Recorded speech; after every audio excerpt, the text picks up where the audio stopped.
Una vida sin principios. Henry David Thoreau. No hace mucho, en una conferencia, sentí que el expositor había escogido conceptos demasiado ajenos para él, y por eso no logró interesarme en el tema tanto como habría podido. Las cosas que describía no eran cercanas a su esencia, sino alejadas y superficiales. No había, por lo tanto, un planteamiento central en su exposición. Hubiera sido mejor que él hablara desde sus propias experiencias, como lo hacen los poetas. El favor más grande que me han hecho es cuando me han preguntado lo que yo pienso, y han escuchado mi respuesta. Me sorprende y me agrada cuando esto pasa, ya que es un uso poco corriente de uno mismo, como si estuvieran familiarizados con el instrumento. En general, cuando alguien está interesado en mí es solo para saber cuántos acres he medido de su tierra. Soy un topógrafo. A lo sumo se interesan en las noticias triviales que cargo. No buscan el alimento, se conforman con la cáscara. Una vez me pidieron una conferencia sobre la esclavitud,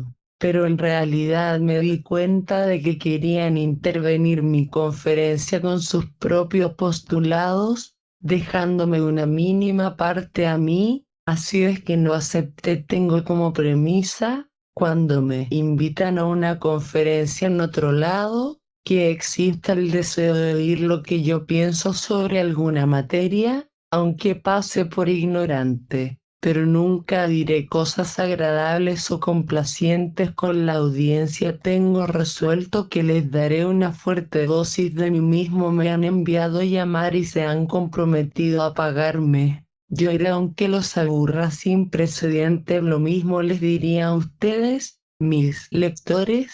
Ustedes me están leyendo, y no he viajado mucho, así es que no les hablaré de personas a miles de kilómetros. Al contrario, me acercaré al hogar tanto como pueda. Como el tiempo es corto, dejaré de lado toda lisonja y me reservaré las críticas. A continuación analizaremos el modo en que empleamos nuestras vidas. Este mundo es un lugar para el negocio. Que ajetreo. Me despierto casi todas las noches por el bullicio de la locomoción, que interrumpe mis sueños, ya que no hay ni día domingo. Sería grandioso ver a la humanidad disfrutando del ocio. Alguna vez solo existe el trabajar, trabajar, trabajar. No puedo adquirir fácilmente un cuaderno en blanco para escribir mis pensamientos. Todos tienen las rayas de los billetes y las monedas. Un irlandés, viéndome cavilar en el campo,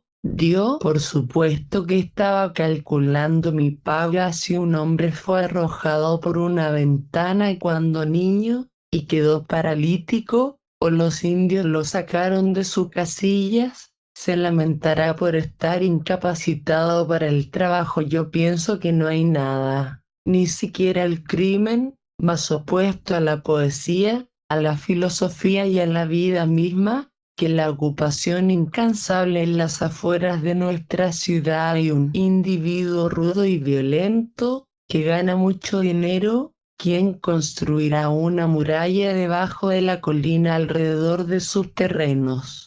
Las autoridades le han metido en la cabeza que esto lo mantendrá seguro, y él quiere que me pase 3 semanas cavando. El resultado será que aumentará sus arcas y dejará la ganancia a sus herederos para que la gasten fácilmente. Si llego a hacer esto, muchos me verán como un hombre de mucho trabajo, pero si decido dedicarme a mis propias labores, las que me reportan mayor utilidad pero menos dinero, me mirarán como un holgazán. De cualquier modo, como no necesito que la policía me controle en labores sin mayor importancia, y no ve nada tan loable en el trato con este tipo en relación a otras empresas de nuestro gobierno o alguno extranjero, incluso la diversión sería solo para ellos. Por esto prefiero educarme en otra escuela. Si un hombre camina a la mitad del día en el bosque por amor a él,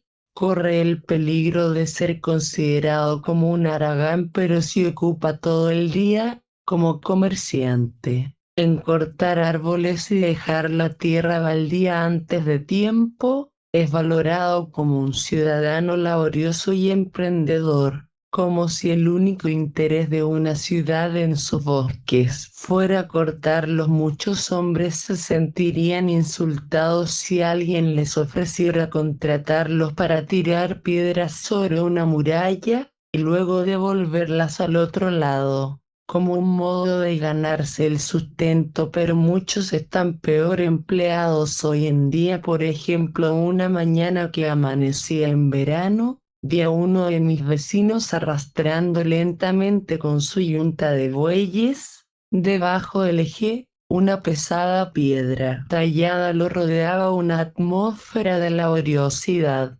Su día de trabajo había comenzado y ya se asomaba el sudor en su frente, un reproche en acto para todos los holgazanes y vagos. Se detuvo enfrente de sus bueyes y dio media vuelta con un floreo de su piadoso látigo mientras estos avanzaban hacia él, y yo pensé: este es el trabajo que el Congreso americano debe proteger y que todos los hombres respetan y consagran. Labor agotadora, viril y honesta, tan honesta como el día es largo, que hace que el pan tenga un sabor dulce y mantiene dulce la sociedad. Sin duda es un grillete sagrado llevar a cabo la necesaria pero fastidiosa faena. En realidad sentí un leve reproche al observarlo desde la ventana y no embarcarme y remecerme con una labor parecida. El día transcurrió y en la tarde pasé por el patio de otro vecino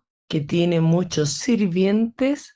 Gasta su dinero vanamente y no hace nada para el beneficio común. Y vi la piedra de la mañana al lado de una estructura extravagante que intentaba adornar las tierras del Lord Timothy Dexter. De inmediato desapareció frente a mis ojos. La dignidad del trabajo del conductor de bueyes. En mi opinión, el sol fue hecho para alumbrar esfuerzos más valiosos que este. Añadiré que este patrón se escapó hace un tiempo, en deuda con gran parte de la ciudad, y luego de pasar por los tribunales, se asentó en algún lugar para convertirse de nuevo en un mecenas de las artes. Casi siempre los caminos que te llevan a ganar dinero son cuesta abajo. El haber hecho cualquier cosa para ganar dinero simplemente es haber sido en verdad un vago, o algo peor aún. Si el trabajador solo obtiene el salario que le paga el empleador,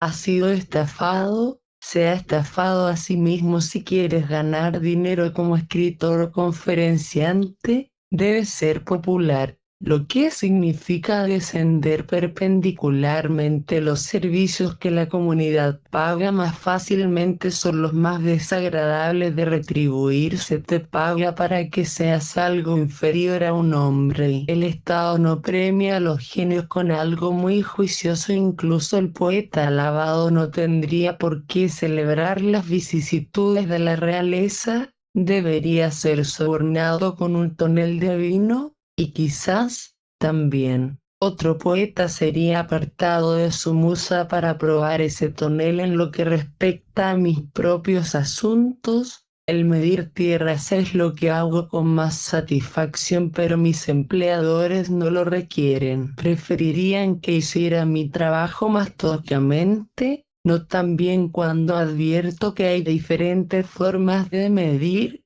Mi empleador pregunta corrientemente: ¿cuál le dará más tierra a su favor? No cuál es el más correcto. Una vez inventé una fórmula para medir pies cúbicos de leña y la intenté introducir en Boston, pero el agrimensor de allí me dijo que los compradores no querían su leña medida tan correctamente porque era demasiado minucioso para ellos. Por eso la compraban antes de cruzar el puente. En la ciudad de Charleston, la mira de un trabajador debería ser no ganarse el sustento y obtener un buen empleo, sino realizar bien un trabajo determinado. E incluso en un sentido monetario, La economía de una ciudad estaría bien manejada si pagara a sus trabajadores tan bien que no sintieran que trabajaban por fines tan bajos como la mera subsistencia,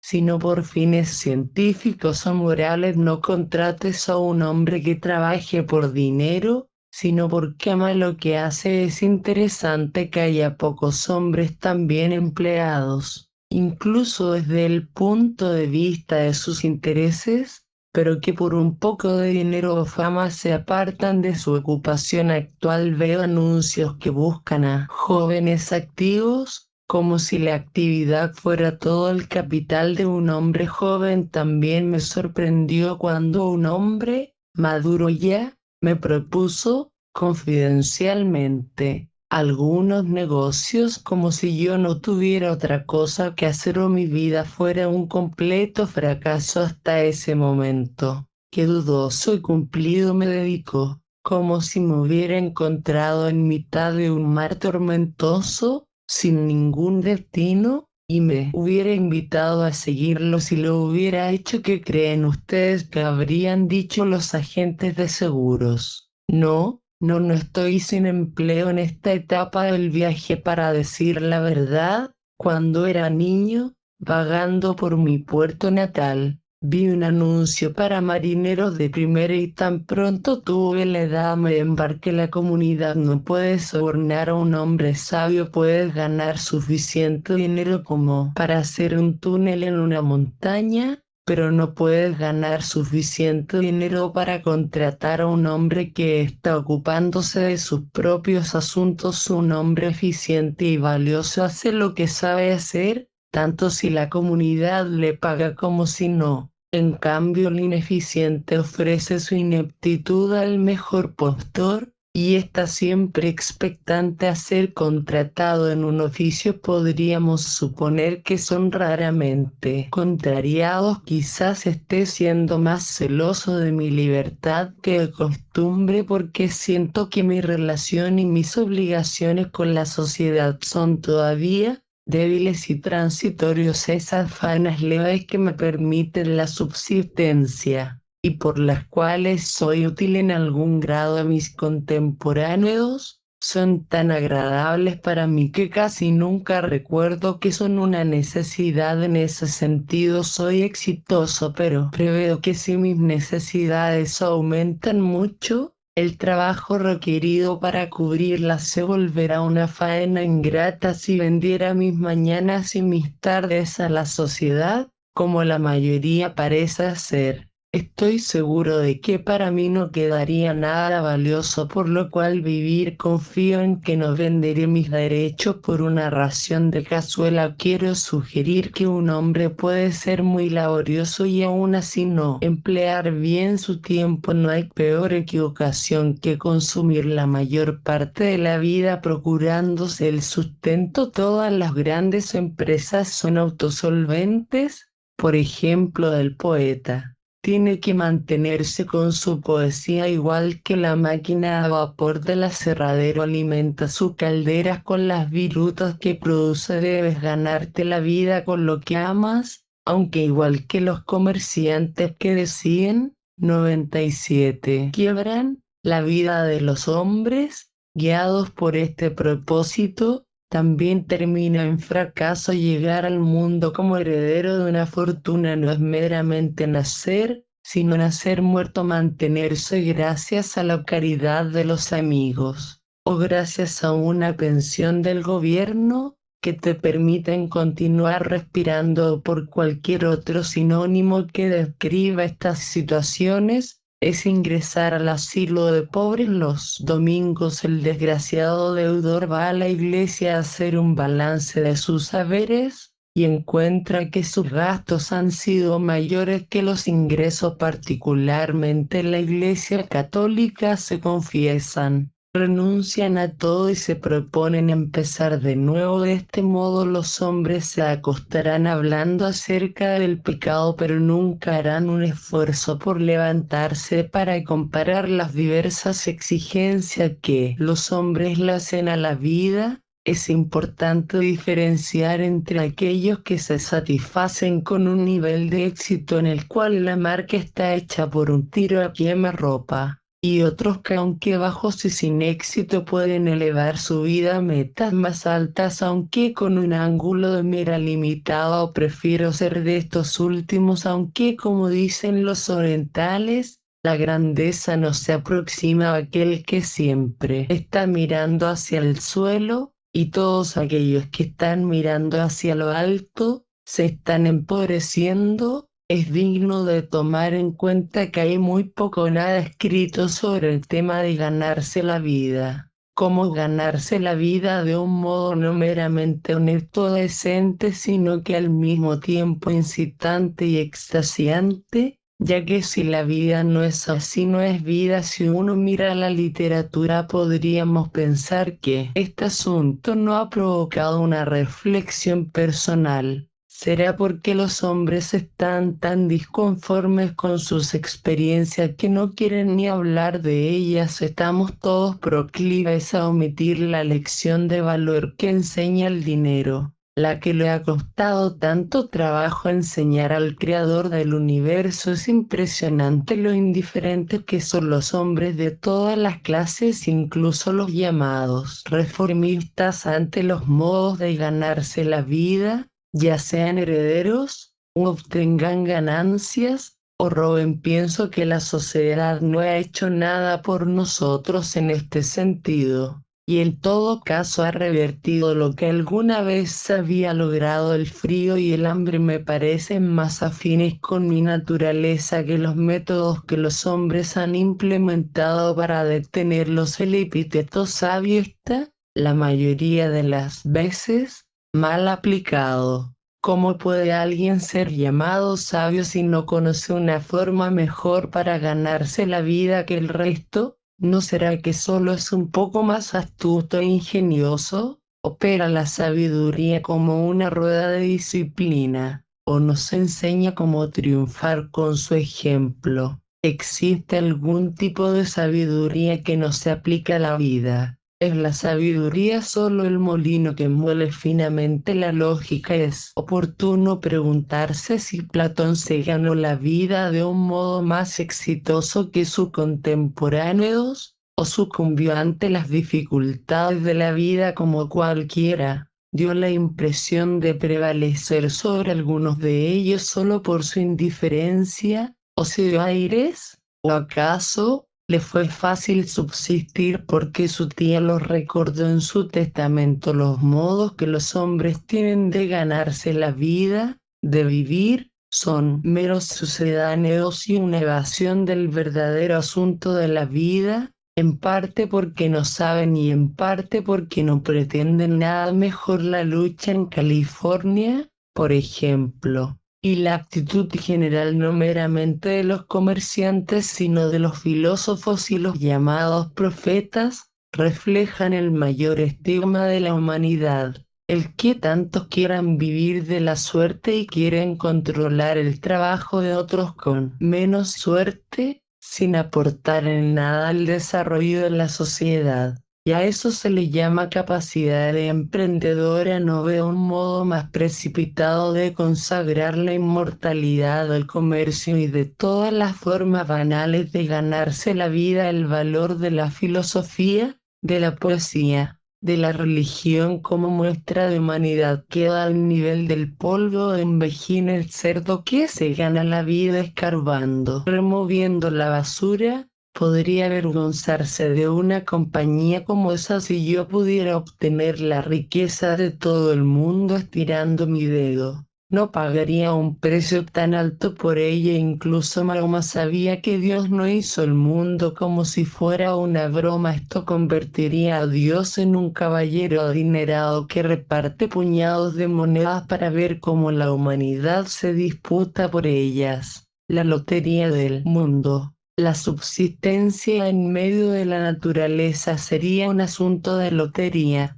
¡Qué crítica, qué sátira de nuestras instituciones! La conclusión será que la humanidad iba colgarse de un árbol. ¿Han enseñado todos los preceptos bíblicos solo esto a los hombres? ¿Es acaso el rastrillo para basura el último y más admirable invento de la humanidad? ¿Es este el plano en el que tienen un encuentro orientales y occidentales? ¿Nos indujo Dios a ganarnos la vida así, cultivando donde no hemos sembrado, y esperando que nos recompense con pepitas de oro? Dios le dio al hombre recto un certificado autorizándolo a alimentarse y vestirse. Pero el hombre injusto se apropió de una copia del mismo que había en el baúl de Dios, y obtuvo comida y ropas como el primero. Este es uno de los mayores fraudes que el mundo ha visto, y yo no sabía que la humanidad estuviera sufriendo por la necesidad del oro. Solo lo he visto en pequeñas cantidades y sé que es muy maleable,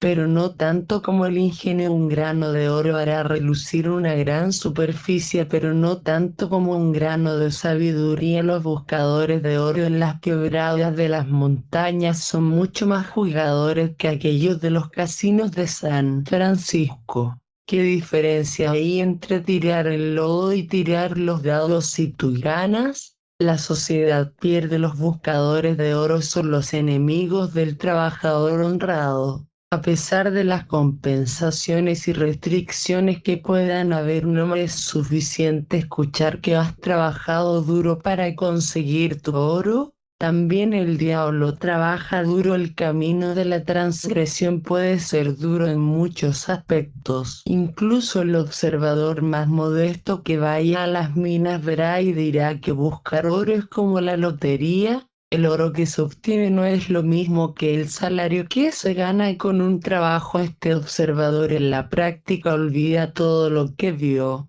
En tanto eran solo hechos y no fundamentos, se involucra comprando un boleto como en cualquier otra lotería, aunque no sea una tan obvia. Una tarde, después de leer el relato de Ovid sobre los buscadores de oro en Australia, tuve toda la noche en mi mente los numerosos valles con sus quebradas, todas perforadas por asquerosas fosas de 10 a 100 pies de profundidad, de media docena de pies de ancho, tan estrechas como permitía cavar y medio cubiertas de agua. En ellas los hombres buscan tenazmente sus fortunas, inseguros de dónde tienen que cavar, sin saber si el oro está bajo su terreno o no, cavando a veces 100 o 60 pies antes de tocar la veta, o bien perdiéndola por un pie se transforman en demonios sin importarles los derechos de los otros. Ansiosos por la riqueza, valles completos a lo largo de 30 millas,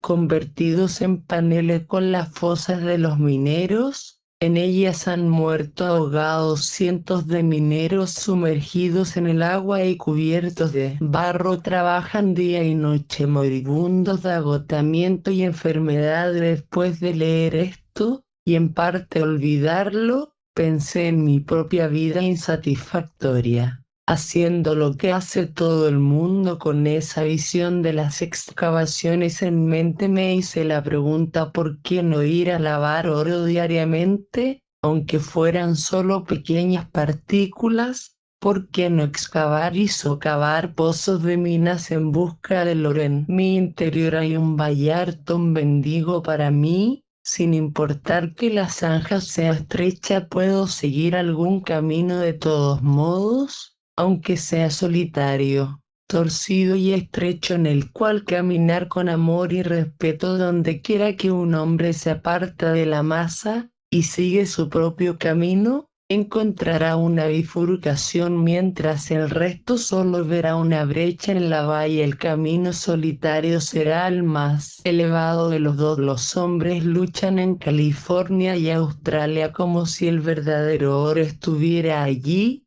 cuando en realidad van en sentido contrario. Ellos se apartan buscando cada vez más lejos de la línea verdadera, y son más desgraciados cuando se creen más exitosos. ¿No es acaso nuestra tierra natal aurífera? ¿No fluía, acaso, un torrente desde las montañas doradas a nuestro valle? no ha formado esta corriente durante muchas eras geológicas. Las particular brillantes y las pepitas de oro para nosotros, aunque suene extraño, si un buscador de oro se escabulle persiguiendo este oro de ley hacia los desiertos que nos rodean, no habría peligro en que cualquiera siguiera su pista y lo suplantara. Puede incluso socavar todo el valle, tanto lo cultivado como lo no cultivado, durante toda su vida, sin que nadie le cuestione sus derechos. A ellos no les importará ni su origen, ni su hombría, no se les limitará a los 12 pies que tiene derecho en Bayard,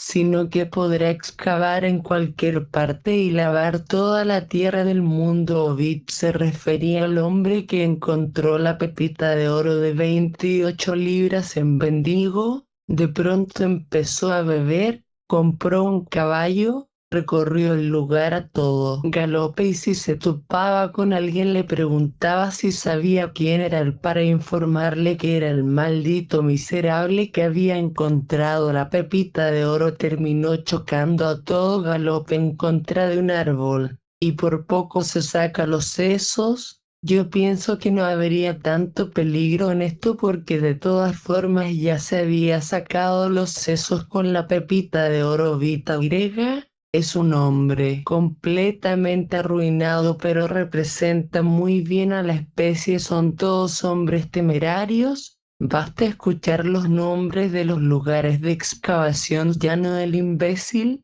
Barranco de la Cabeza de Oveja, comillas, Banco de Arena del Asesino, etc. No habrá ironía en estos nombres. Déjenles cargar su mal ganada riqueza donde quieran. Sigo creyendo que deben de vivir en el Llano del Imbécil, o si no en el Banco de Arena del Asesino. Las últimas fuerzas las obtuvimos del robo de las sepulturas del Istmo de Darién, una empresa que parece estar en sus comienzos porque la votación ha pasado a segunda instancia en la legislatura de Nueva Granada, que regula los asuntos de minas, y un corresponsal de La Tribuna escribió en la estación seca: cuando el tiempo permita tener una panorámica adecuada, sin duda que se encontrarán otras ricas huacas sepulturas. A los emigrantes les decían: no vengan antes de diciembre,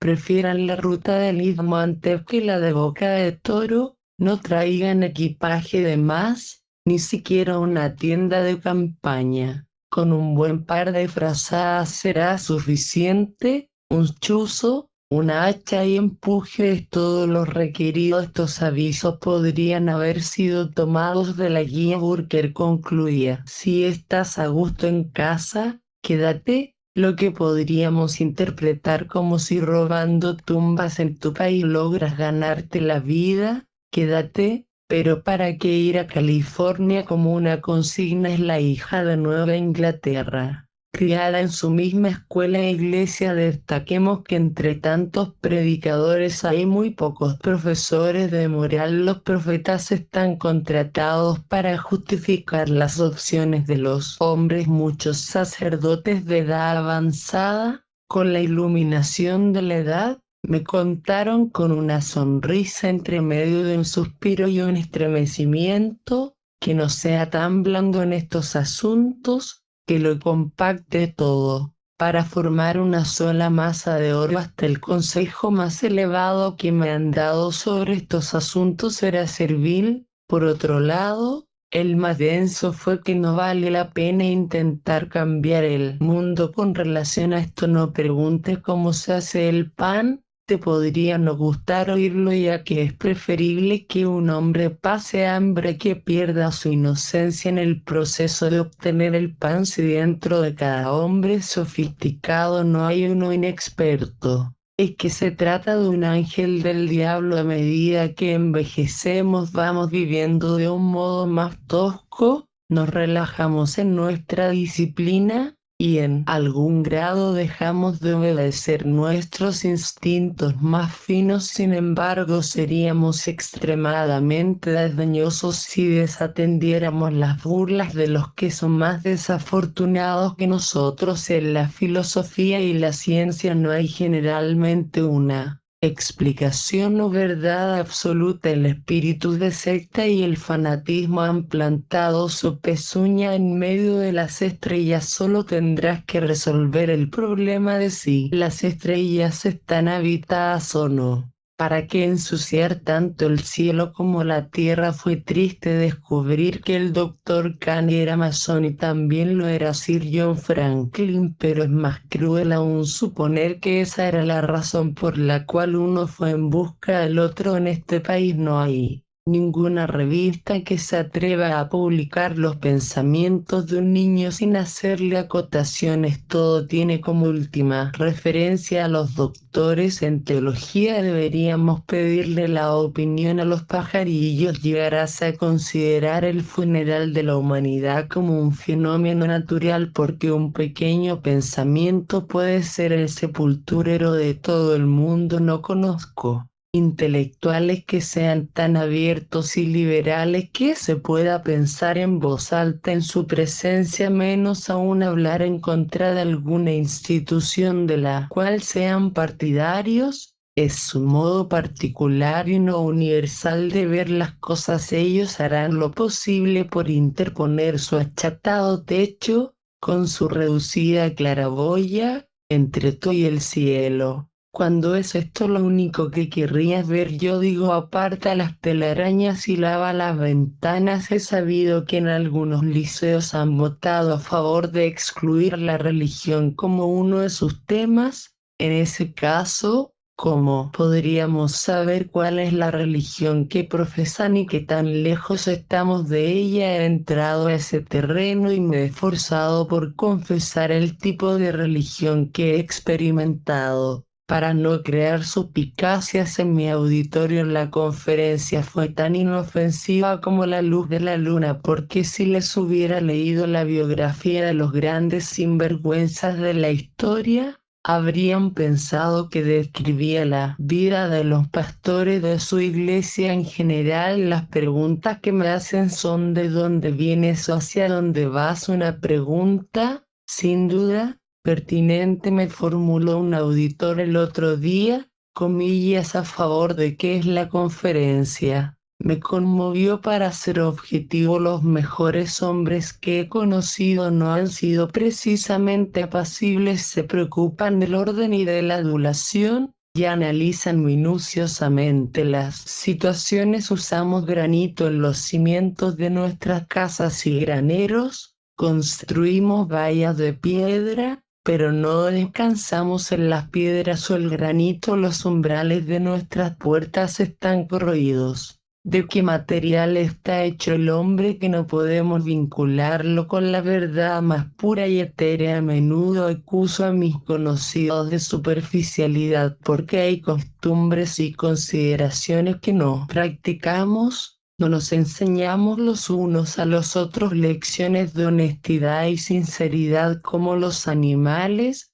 o lecciones de solidez y estabilidad como las rocas. Sin embargo, el error es compartido, ya que no somos muy exigentes entre nosotros. En el revuelo en torno a Kosuth hay que considerar lo distintivo pero superficial que fue. Solo otro político bailarín. Se habló de él en todo el país, pero se expresaba solo el sentido común. Nadie dijo la verdad, eran meras camarillas, unos apoyados en los otros y todos juntos en nada, como los hindúes que hacen descansar el mundo en un elefante, el elefante en una tortuga, la tortuga en una serpiente, y no tienen nada que poner debajo de la serpiente. Para recordar este tipo de cosas tendremos el sombrero de Kosuth. Así de hueca e ineficaz es nuestra conversación. Lo superficial lleva a lo superficial cuando nuestras vidas dejan de ser íntimas y privadas.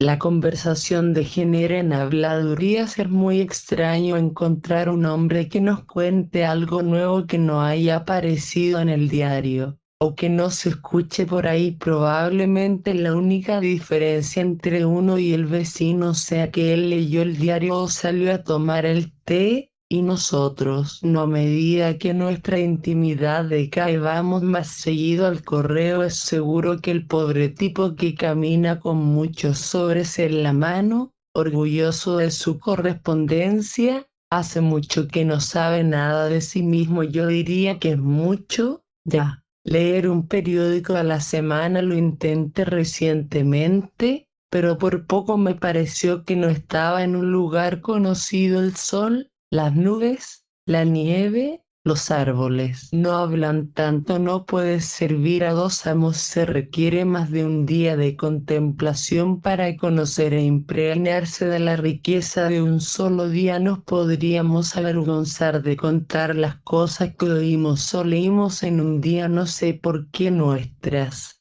novedades tienen que ser tan triviales. Si nuestros sueños e ilusiones no lo son, ¿por qué su puesta en práctica es tan miserable? La mayor parte de las noticias que oímos no requieren mucho talento. Es la rancia repetición. ¿Te habrás preguntado alguna vez por qué hay tanta tensión en algunas experiencias que has tenido? Después de 25 años te deberías topar con Ovins, el registrador de hechos, de nuevo en tu camino. No hemos avanzado nada. ¿Acaso así son las noticias diarias? Los hechos son como esporas de helechos que flotan en la atmósfera y se posan sobre un tronco, como si fuera la superficie de nuestra mente. Para crecer como plantas parásitos debemos purgarnos de esas noticias. ¿Tendría alguna consecuencia la explosión de nuestro planeta si no hubiera personajes involucrados? En realidad no tenemos mucha curiosidad por estos acontecimientos. No vivimos para el ocio recreativo ni para correr a la próxima esquina a ver cómo explota el mundo. Todo el verano y parte del otoño los pasaste sin periódicos y ahora te das cuenta que fue porque todo el día estaba lleno de novedades y había suficientes acontecimientos en tus paseos. No estabas pendiente de los sucesos en Europa, sino de tus propios asuntos en Massachusetts. Si escoges vivir y moverte en el estrecho plano de los acontecimientos que son noticia, más delgado que el papel en el que se imprimen estas, llenarán tu mundo.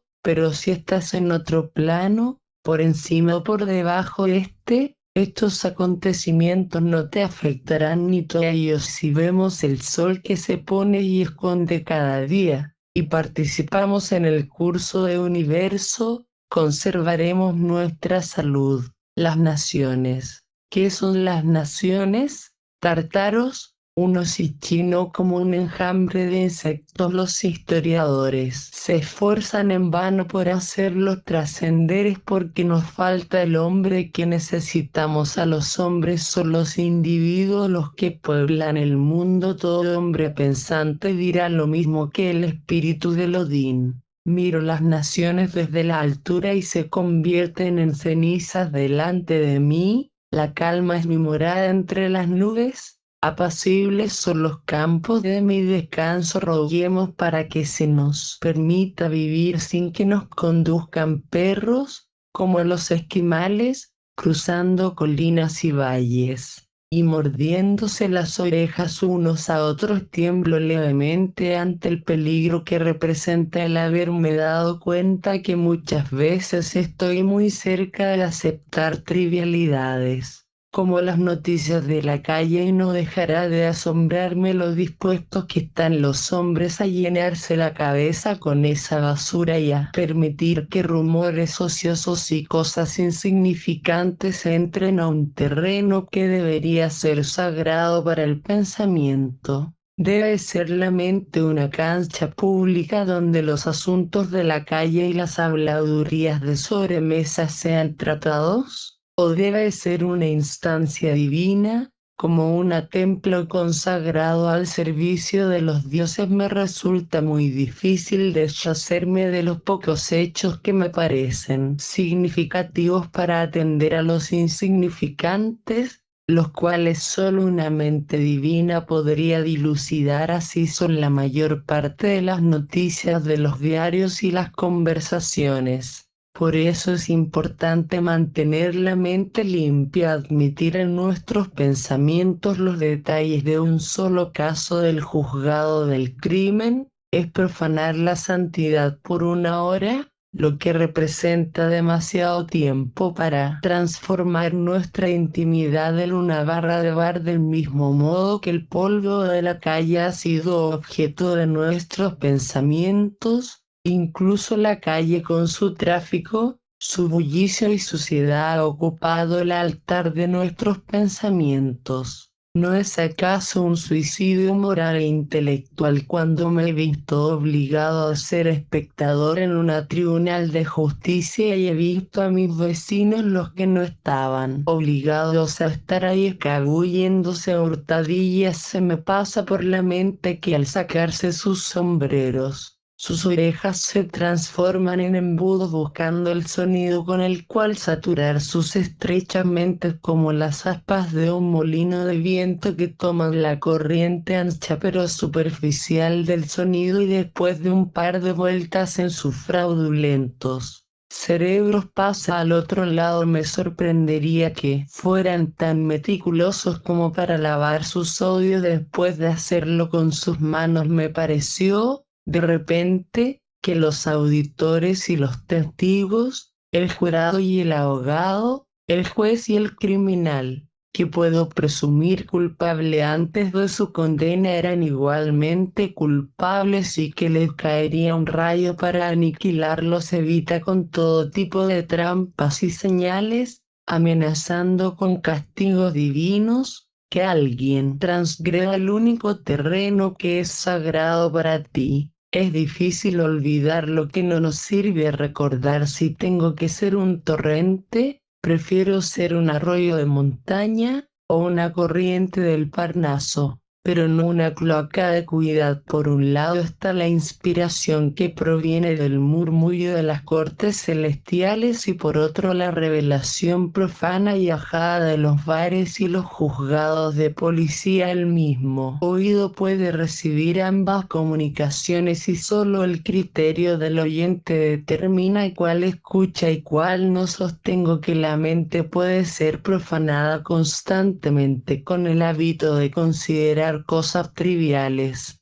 de modo que nuestros pensamientos se impregnan de trivialidad. Deberíamos pavimentar nuestro intelecto, ya que sus bases se fragmentan con el paso de las ruedas. El pavimento más durable, superior al empedrado, a los bloques pulidos y al asfalto, es el que está en el interior de nuestras mentes y que ha sido sometido durante mucho tiempo al trajín, ya que nos hemos tenido que autoprofanar. Revertir esta situación nos demanda prudencia y devoción para resacralizarnos y hacer de nuestra mente un templo. De nuevo debemos tratar a nuestra mente, es decir, a uno mismo, como un niño ingenuo e inocente, a quien cuidar para dirigir su atención selectivamente. No leas el Times, el tiempo, lee Eternity, la eternidad. Los convencionalismos están tan extendidos porque son vulgares. Incluso los estudios de la ciencia pueden ensuciar la mente, a menos que puedan ser de algún modo borrados cada mañana, fertilizándolos con el rocío de la verdad fresca y vital. El conocimiento no llega con los detalles, sino con destellos de luz del cielo. En efecto, cada pensamiento desgasta y profundiza las huellas de la mente, que como los caminos de las calles de Pompeya demuestran que habían sido muy usados. ¿Cuántas cosas se habrían aclarado si nos hubiéramos detenido a conocerlas un poco mejor? Sería mejor dejarlos conducir sus carros mezquinos, incluso a paso lento, sobre el glorioso trayecto que confiamos en pasar al final de nuestras vidas. desde el lejano borde del tiempo a la cercana orilla de la eternidad. ¿Es que acaso no tenemos cultura ni delicadeza sino habilidades para vivir ordinariamente y servir al diablo, o para acumular riquezas mundanas y fama o libertad con las cuales proyectar una falsa imagen como si fuéramos solo cáscaras y conchas sin médula o sustancia viva en su interior? Deben ser nuestras instituciones como esas vainas que pinchan sin fruto dentro, que solo sirven para dañar los dedos. Los Estados Unidos son proclamados como el terreno donde sea la lucha de la libertad. Pero seguramente esta libertad no tiene un significado meramente político. Incluso si concediéramos que el norteamericano se ha liberado de la determinación política, es esclavo todavía de la economía y la moral. Ahora que se ha asentado la república, es hora de preocuparnos por la res privata. Los asuntos privados, tal cual el Senado romano encomendó a sus cónsules que los asuntos privados no se vieran mermados nordeste cuida res privata detrimentu caperet. Podemos llamar a esto la tierra de la libertad.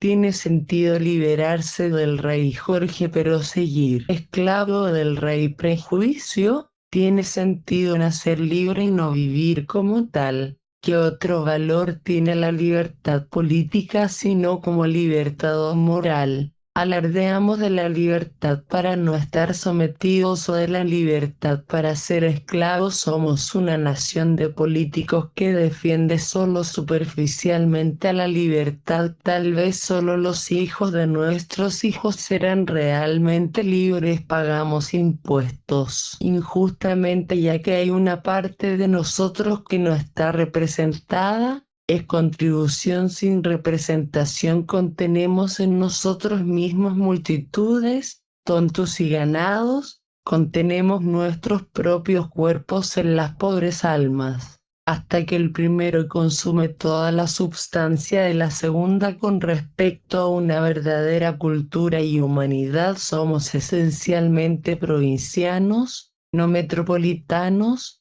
Porque no encontramos en el hogar nuestros estandartes, porque no veneramos la verdad sino el reflejo de la verdad, porque estamos corrompidos y reducidos por una devoción al comercio, al negocio, a las fábricas, a la agricultura y cosas de este tipo que son solo medios y no fines. De este modo el Parlamento inglés es provinciano, simples pueblerinos que se traicionan a sí mismos cuando alguna cosa importante requiere ser discutida, por ejemplo el problema de Irlanda, y por qué no llamarlo el problema inglés. Su naturaleza está subyugada por las discusiones de las que se ocupan y su buena crianza respeta solo asuntos secundarios. Los modales más finos del mundo son groseros y presuntuosos en comparación con una inteligencia refinada. Se parecen a las modas antiguas,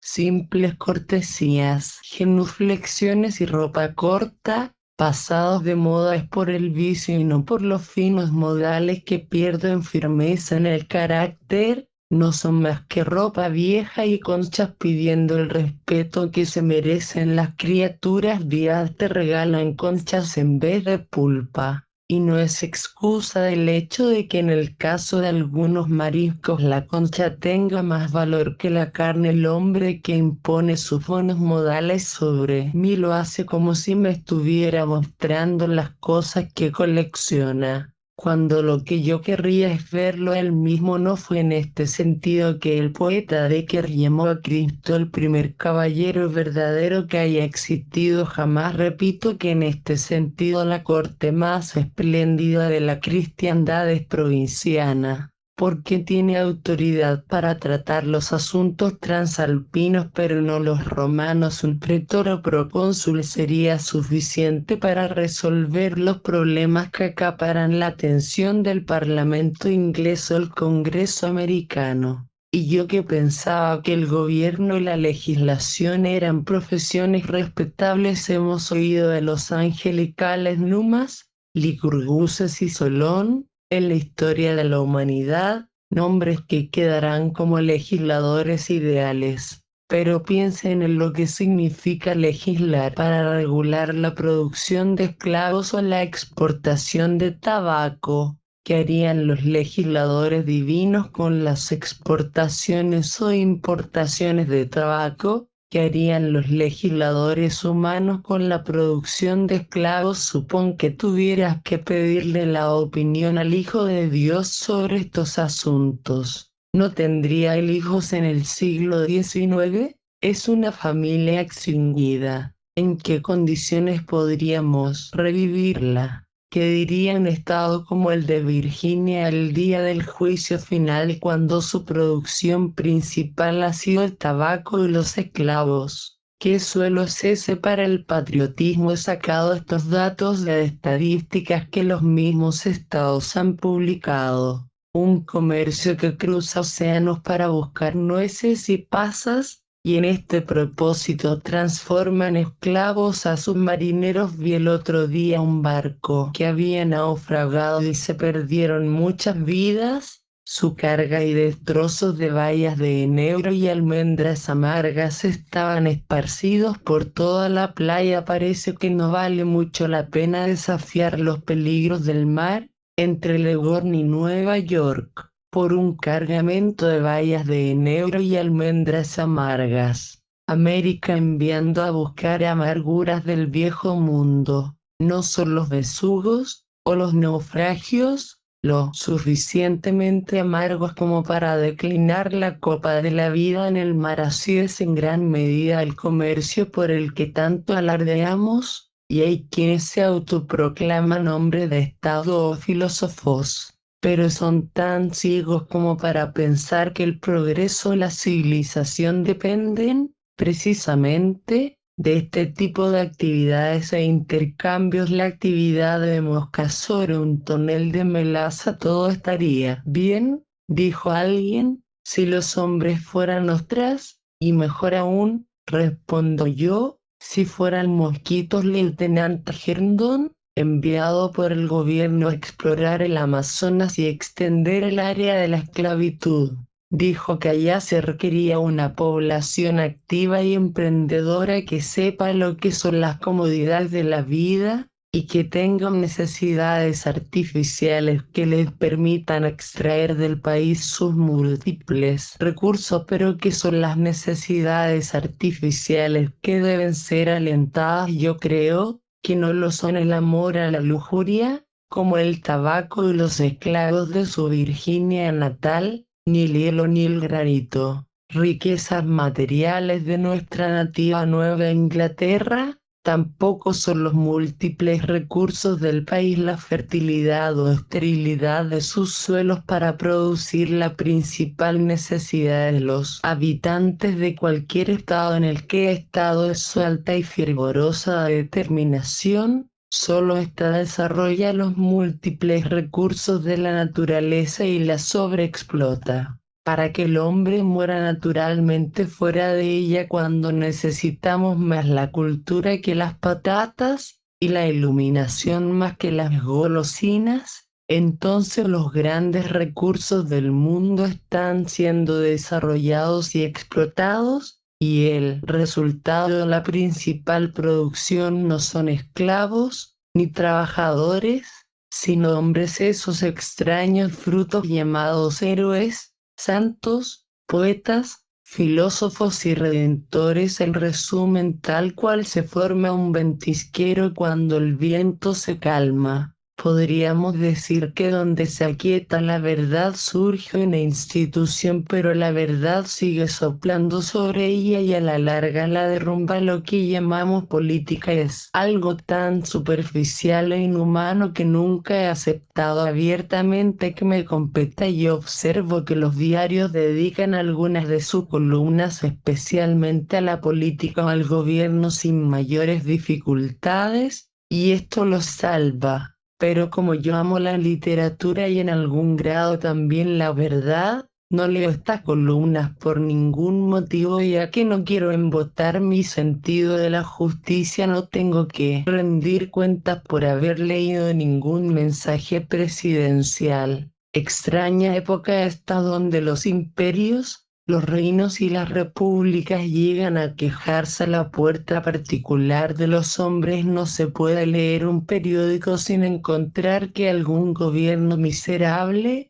duramente hundido y en sus últimas fuerzas, está entrometiéndose para que yo, lector, vote por él más inoportuno que un mendigo italiano, del cual pudiera tener ocasión de mirar su certificado extendido quizás por algún clérigo negociante, o por el patrón del barco que le trajo, y que como no puede hablar mi idioma deba leer acerca de la erupción de algún Vesubio, o la crecida del Po real olvidado, que lo llevó a esa condición. En ese caso no dudaría en recomendarle que trabaje o que vaya a un asilo, o porque no mantiene su vida privada en silencio como hago yo casi siempre. Pobre presidente que para conservar su popularidad y cumplir su deber está completamente aturdido. Los periódicos son el poder que manda. Cualquier otro gobierno está reducido a unos cuantos marinos en el fuerte Independencia. Si un hombre omite leer el Daily Times, el gobierno se pondrá de rodillas ante él, porque esa es la única tradición en estos días. Estas cosas como la política, la rutina diaria, que actualmente ocupan la atención de los hombres, son, a decir verdad, funciones vitales de la sociedad humana. Sin embargo, son realizadas de forma inconsciente. Como el funcionamiento del cuerpo humano son infrahumanas, como un tipo de vegetación, aunque a veces llego a tener cierta conciencia sobre ellas, como alguien puede llegar a ser consciente de algunos procesos digestivos en casos como la dispepsia. Es como si un pensador se sometiera a ser digerido por el gran estómago de la creación. La política es como el estómago de la sociedad, lleno de granos y arenas. Y los dos partidos políticos son sus mitades opuestas, que a veces se dividen en cuartos porque se muelen el uno al otro. Y no solo los individuos sino también los estados tienen una dispepsia que se expresa con elocuencia. Nuestras vidas son un olvidar, pero también un recordar todo aquello que no hicimos consciente en nuestras horas de vigilia. ¿Por qué deberíamos encontrarnos siempre como dipépticos para contarnos nuestros malos sueños en vez de saludarnos por cada glorioso amanecer? Como eupépticos de seguro que no hago una exigencia desmedida.